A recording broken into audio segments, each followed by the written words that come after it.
A Boeing 747 carrying 524 people was flying high at 24,000 feet, when suddenly its tail ripped away into the sky.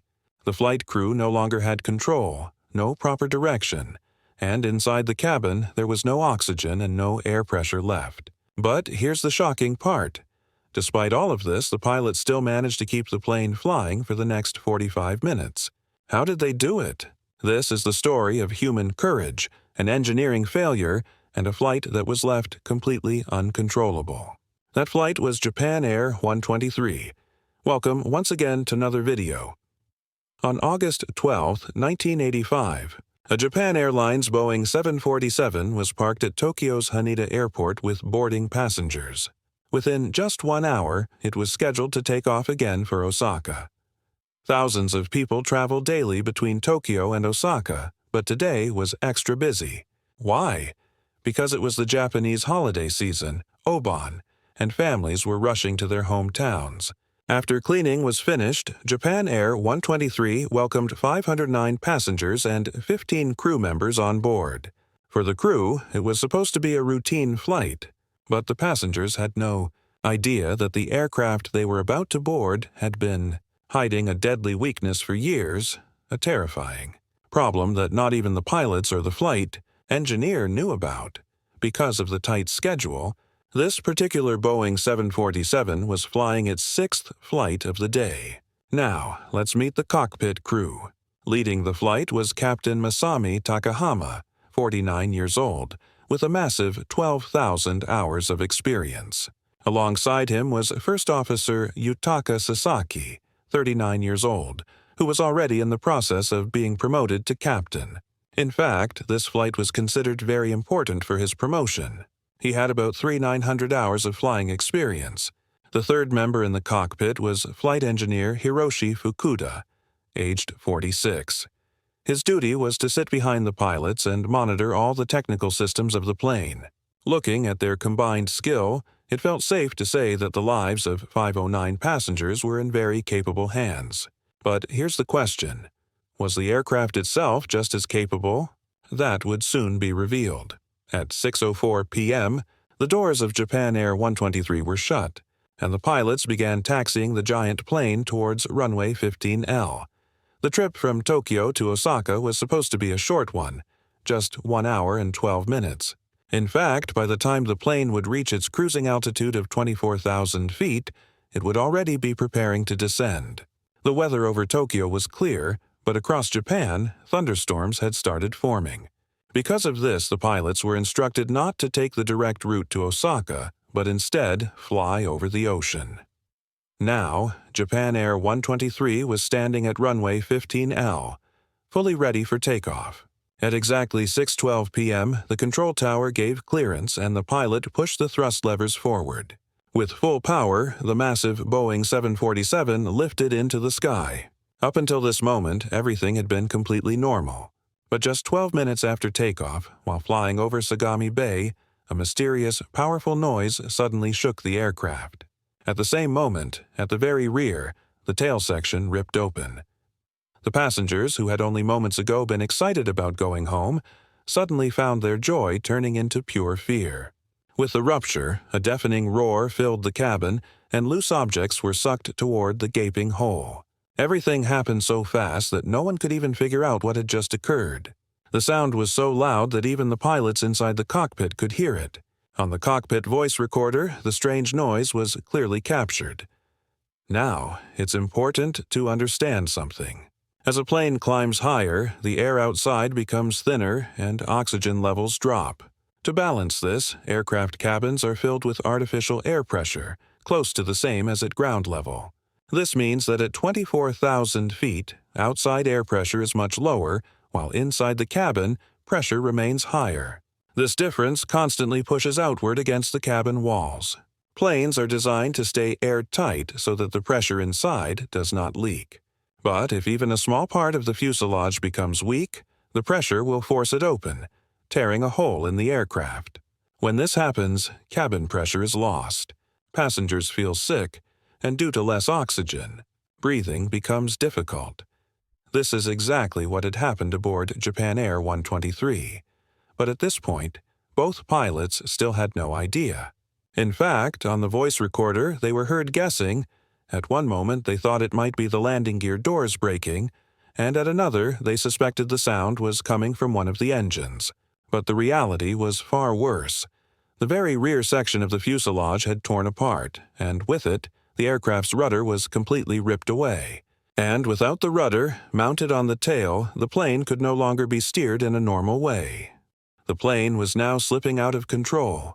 You see, the rudder is one of the most important parts of an aircraft. It controls the yaw movement, which is the nose turning left or right. When a plane banks to turn, that's called roll. When it points its nose up or down, that's called pitch. But yaw is what helps the plane stay aligned with the runway and move smoothly left or right. In simple words, at 24,000 feet without a rudder, Japan Air 123 could neither turn properly nor line up safely with a runway for landing. But the real danger was this. The pilots had no idea the rudder was gone. The aircraft was no longer stable, swinging left and right on its own, and autopilot couldn't do a thing about it. On the ground, one person watching from below noticed something strange in the plane's movements and snapped a photo. In that photo, it was crystal clear. The entire rudder section at the tail was missing.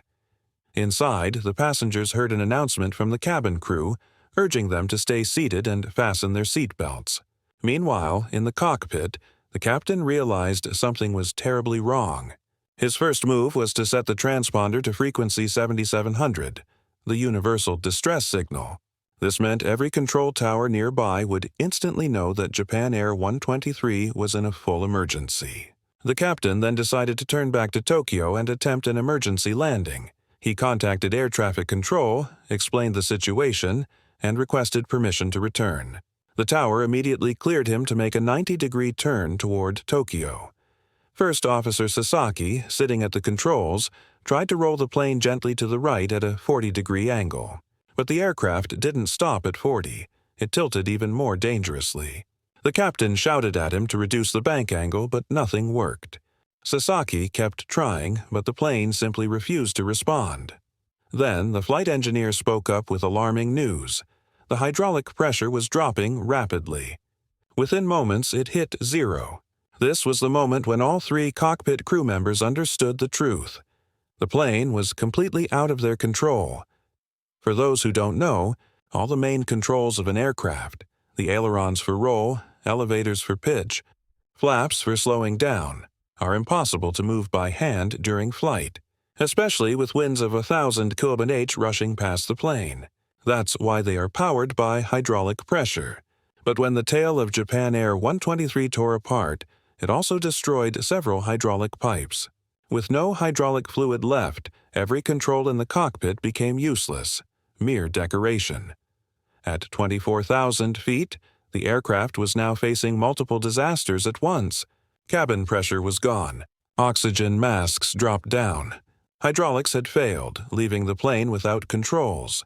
And worst of all, both passengers and crew were beginning to feel hypoxia, a condition caused by lack of oxygen. In hypoxia, the brain becomes confused. Decisions get harder, movements slow down, and eventually, people can even lose consciousness. The cabin crew could be heard instructing passengers to put on their oxygen masks. But the chaos didn't stop there. The plane's wild rolling terrified everyone on board. The pilots were left with only one option. They still had control over the engines. Captain Takahama decided to use just the engine thrust to fight the rolling motion. If they wanted to turn right, they would increase power on the left engines. If they wanted to turn left, they would increase power on the right engines. And if the plane rolled too far in one direction, they could use the engines on that side to pull it back upright. Using this desperate method, the pilots managed to gain some control over the roll. Their mission was now clear. Somehow they had to bring this plane back to Tokyo. But before landing, they needed to descend lower so the cabin pressure could stabilize. Normally, this is done with elevators, but with hydraulics gone, those were useless. The captain then had an idea: deploy the landing gear. Extended landing gear creates drag, slowing the plane and helping it descend. Landing gear normally requires hydraulics too, but this time, the captain chose to release them by gravity. Luckily, they dropped into place. By 6:45 p.m., Japan Air 123 was circling over the city of Otsuki, its altitude falling from 24,000 feet to 13,500 feet. For the pilots, this was a big achievement. The cabin pressure improved and oxygen levels returned to normal. But the danger was far from over. From here, they needed to turn right toward Tokyo, but trying to steer an enormous 747 using only engine thrust was almost impossible. Each time they pushed the engines for more power, the plane's nose would rise too high, slowing its speed. And if the speed dropped too low, the plane could stall and plunge straight into the ground. Against their will, the aircraft drifted deeper into Japan's mountainous regions. At such low altitude, without any real controls, turning the plane back toward Tokyo seemed like an impossible task. At 6:48 p.m., the captain was heard urgently telling the first officer, "Turn right, there's a mountain ahead." But with only engines to guide them, making such a sharp, precise turn was nearly impossible. Inside the cockpit, alarms screamed one after another, adding to the chaos. Despite their desperate efforts, Japan Air 123 descended over the mountain range, barely 6,800 feet above the ground. A few minutes later, at 6:54 p.m., the captain's panicked voice revealed just how dire the situation had become. And then, only 2 minutes later, the cockpit voice recorder captured the final, heartbreaking sounds. Japan Air 123 struck a mountain while attempting to turn at low altitude. The crash was catastrophic. Out of the 524 people on board, only 4 survived, all seated on the left side near the center of the cabin. Every other passenger and crew member lost their lives in this horrifying tragedy. The investigation later uncovered shocking details. 7 years earlier, during a landing, this same aircraft had suffered a tail strike on the runway. The damage had kept the plane grounded for weeks while Boeing technicians worked on repairs. But investigators discovered that during those repairs, the technicians had incorrectly installed the splice plate on the tail section. Their calculations showed that this faulty repair would only withstand about 11,000 pressurization cycles. But Japan Air 123 had already endured more than 12,500 cycles. Tragically, on this very flight, the weak repair finally gave way, and the cabin pressure tore the tail apart. As part of the investigation, 4 different pilots were placed in simulators and given the exact same situation. Every single one of them crashed the plane. Not one was able to keep the aircraft flying as long as the real Japan Air 123 crew did. This was astonishing because the simulator pilots had 2 major advantages. They already knew exactly what the problem was, and they were not risking their lives. Considering this, it's no exaggeration to say that the crew of Japan Air 123 fought with all their strength until the very last moment. Against impossible odds, they managed to keep the aircraft in the sky for 45 minutes. We hope you enjoyed this dramatic story. Don't forget to like and share this video. Thank you so much for all your kind comments and support. We'll see you again in another incredible video.